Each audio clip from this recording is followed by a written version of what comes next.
આપણે થોડાક દિવસ પહેલા મોટા મિસની હારોહાર આપણે અહીંયા બિયારણ વાવેલું હતું.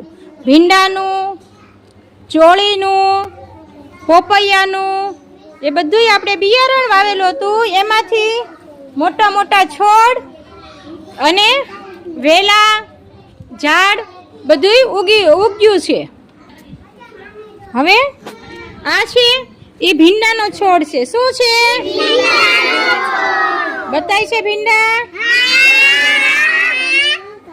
હવે આ ભીંડાના પાન છે, આ ભીંડાની ડાળી છે. આને થડ કહેવાય. શું કહેવાય? હવે આ જમીનમાં જે અંદરનો ભાગ છે એ મૂળ કહેવાય. બરાબર? છોડની અંદર આ ફૂલ ખીલે. શું ખીલું? અને ફૂલની અંદર પછી ભીંડો આવે. જો આ નાનો ભીંડો બતાય છે બધાયને. હવે એ જ રીતે આપણે આ પોપૈયાનું ઝાડ છે. શું છે?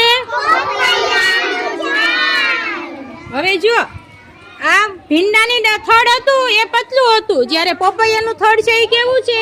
જાડું.